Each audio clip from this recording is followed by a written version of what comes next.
સુરતમાં સિંગણપોર પર નક્ષત્ર સેફ હાઉસ લોકરમાંથી સોનાની ચોરીનો જે આખો મામલો છે, હવે સંચાલક પિતા પુત્રે જ કાવતરું ઘડ્યાનો ચોંકાવનારો ખુલાસો. ષડયંત્ર રચી 2,67,00,000ના 206 તોલા સોનાના દાગીનાની ઉચાપત લોકર બ્રેકરની મદદથી ગ્રાહકોના લોકર તોડ્યાનું સામે આવ્યું છે. 6 ગ્રાહકોના લોકરમાંથી સોનું તફડાવ્યાની પ્રાથમિક ખુલાસો.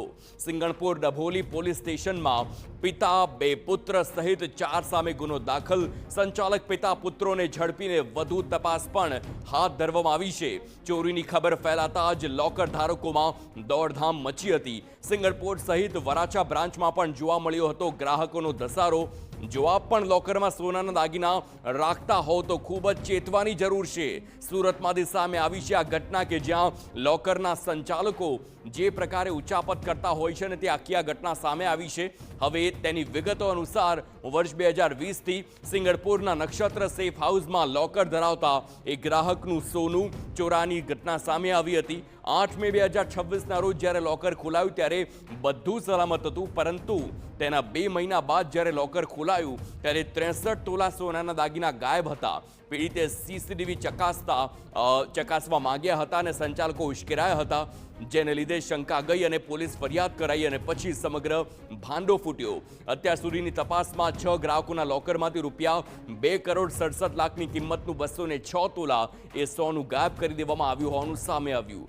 લોકરના સંચાલક મહેશ દિયોરા, તેના 2 પુત્ર હર્ષ અને હરિકૃષ્ણ દિયોરા ઉપર પૂર્વ નિયોજિત ષડયંત્ર રચી સોનું ગાયબ કર્યું હોવાનું સામે આવ્યું. આ માટે લોકર બ્રેકર મણીલાલની મદદ લઈ લોકર તોડવામાં આવ્યા હતા. દાગીના કાઢી અને તેને બજારમાં વેચીને રકમ પડાવી લેવાનું કાવતરું હતું. સમગ્ર મામલે પોલીસે હવે પિતા પુત્ર અને લોકર બ્રેકર એમ કુલ 4 લોકો સામે ગુનો દાખલ કર્યો છે. સંચાલક પિતા પુત્રની ધરપકડ કરી વધુ તપાસ હાથ ધરવામાં આવી છે. જોકે ચોરીની વાત ફેલાતા જ લોકર ધારકો ચિંતામાં મુકાયા અને પોતાના દાગીના ચેક કરવા નક્ષત્ર સેફ હાઉસમાં પહોંચી ગયા.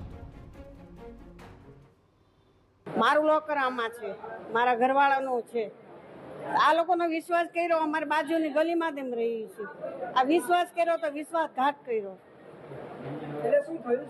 અમારે ઘણું ગયું છે, પછી લખાવવાનું, અત્યારે નથી લખાવવું. જ્યારે પોલીસ આવે ને ત્યારે જ લખાવવું. આપણે સિંગણપોર 4 રસ્તા જે નક્ષત્ર સેફ હાઉસ છે ને, એમાં અત્યારે લોચા લવાચા વાળું કામકાજ થયેલું છે, એટલે 2 નંબરમાં. એટલે ધારો કે મને ત્યારે ખબર પડી કે 2 દિવસ પહેલાં હું મારા લોકરમાં ખોલવા આવેલો, લોકર મારું તો ખુલેલું નહીં, અને મને અહીંથી રિસ્પોન્ડ એ રીતનો મળ્યો છે કે તમે બીજા દિવસે આવો, તમારું લોકર તમારે જામ થઈ ગયેલું છે અને એને તોડવું પડશે. તો આખું જે મામલો છે ખૂબ જ ગંભીર સ્વરૂપ લઈ રહ્યો છે અને એટલા માટે જ સંવાદદાતા બળદેવ સુથાર સુરતથી લાઈવ જોડાઈ ગયા છે. સીધા તેમની પાસે જઈએ સુરતથી. બળદેવ, જે આખી આ ઘટના બની, હવે પિતા પુત્રના આખા કાવતરાનો પર્દાફાશ થયો છે, શું વધુ વિગતો મળી રહી છે, શું કાર્યવાહી થઈ રહી છે, અને સૌથી મોટો સવાલ, આ ઉચાપત શા માટે કરવામાં આવી? શું તેમને દેવું થઈ ગયું હતું કે કોઈ અન્ય કારણ? વધુ વિગતો.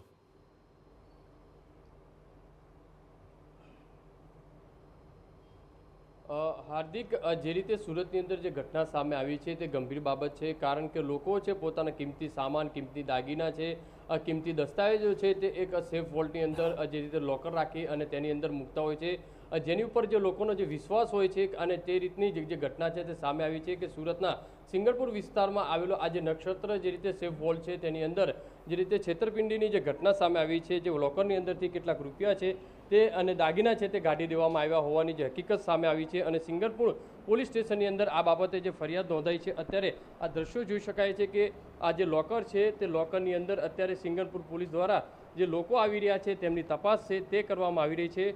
2 કરોડથી વધુની જે ફરિયાદ છે, 2 પિતા પુત્ર સહિત 3 લોકો સામે જે ફરિયાદ નોંધવામાં આવી છે. એટલે કહી શકાય લોકો પોતાના કિંમતી દાગીના હોય છે, દસ્તાવેજો હોય છે, તેની અંદર આ લોકરની અંદર રાખતા હોય છે. પણ આ જે લોકર, આ જે સંચાલકો છે સેફ વોલ્ટના, તે લોકો છે તે કોઈને કોઈ રીતે ચાવી વડે આ લોકર ખોલી દાગીના છે તે બારોબાર વેચી દીધા હોવાની હકીકત સામે આવી રહી છે. હાલમાં તો આ બાબતે લોકોમાં ચિંતા વ્યક્ત થતાની સાથે લોકો છે તે આજે અલગ અલગ જે સેફ વોલ્ટ છે તેની અંદર મુલાકાત કરી રહ્યા છે. લોકોમાં એક ચિંતા છે તે જોવા મળી રહી છે લોકોમાં, કારણ કે લોકોની આ જે કિંમતી જે વસ્તુ હોય છે તે અહીંયા જોવા મળતી હોય છે. અને મહત્વની વસ્તુ છે, કેમ કાકા અહીંયા આવ્યા તમે? મારું લોકર છે અહીંયા અને મારું ચાવી છે પણ ખુલતું નથી. અને ડેટામાં મારું નામ નથી બતાવતું. તમારું લોકર અહીંયા જ હા છે. ચાવી છતાંય પણ ખુલતું નથી અંદર. ચેક કર્યું ખરી? હા 2 વખત ચેક કર્યું. શું હતું અંદર? કિંમતી સામાન છે તમારો? એટલો મારો કિંમતી નથી, પણ જે છે મારા માટે તો કિંમતી જ છે ને. શું કહેવાય, આ કેટલી ગંભીર બાબત કહેવાય? લોકોનો વિશ્વાસ જે અહીંયા વિશ્વાસઘાત કર્યો કહેવાય. જોઈ શકાય લોકો છે પોતાના ચાવી લોકર લઈ અહીંયા આવી રહ્યા છે. તમે અહીંયા પહોંચ્યા છો, તમારું લોકર છે અંદર. હા, શું લાગે છે, શું વાત મળી હતી તમને? વાત તો મને કાલે સાંજે મળી. મેં સમાચાર જોયા તો તેમાં આવ્યું કે ભાઈ નક્ષત્ર શેફમાં ચોરી થઈ છે. તો મેં કીધું હવે કાલ સવારે મેં કીધું જવું પડશે અને જોઈ લેવી, ચેક કરી જોઈ. પણ આ જે છે એ બહુ સારું ન કહેવાય. મારું તો એવું કહેવું છે, આપણે શેફ એ શેફ કહેવાય, એમાં કાંકરી પણ હલવી ન પડે એમ મારું એવું કહેવાનું છે. લોકો પોતાનો વિશ્વાસ અહીંયા મૂકતા હોય છે. હા, પોતાનો વિશ્વાસ ત્યાં મૂકતા હોય છે, તો વિશ્વાસઘાત ન થવો જોઈએ એમ. જોઈ શકાય છે લોકો છે એક પછી એક આ જે સેફ વોલ્ટ ઉપર આવી રહ્યા છે અને ચકાસી રહ્યા છે કે પોતાના જે લોકરો છે તે સેફ છે કે નહીં. કારણ કે જે રીતે 7 થી 8 જેટલા લોકરોની અંદર જે સામાન હતો તે ગાયબ થયો છે, દાગીના છે તે ગાયબ થયા છે, ને તેના આધારે જે ફરિયાદ છે તે નોંધવામાં આવી છે. અત્યારે લોકોમાં એક ચિંતિત છે તે જોવા મળી રહી છે. અહીં જોઈ શકાય છે કે આ જે કાકા અહીંયા જે લોકો છે તે અહીંયા લોકરની અંદર જે ખોલવા માટેનો જે પ્રયત્ન કરી રહ્યા છે. મહત્વની વસ્તુ એ છે કે જે રીતે આ ઘટના જે ગંભીર બાબત કહી શકાય, અલગ અલગ લોકરોની અંદર આ રીતની જે રીતે લોકો પોતાના કિંમતી સામાનો છે તે મૂકતા હોય છે.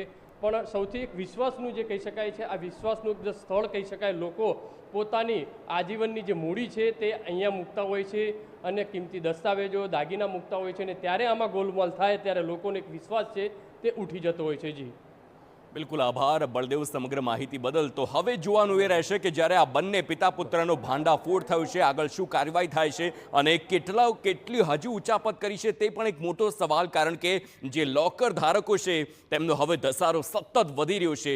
આ ઉચાપતનો આંકડો કેટલા સુધી જાય છે તેની પર સૌ કોઈની નજર.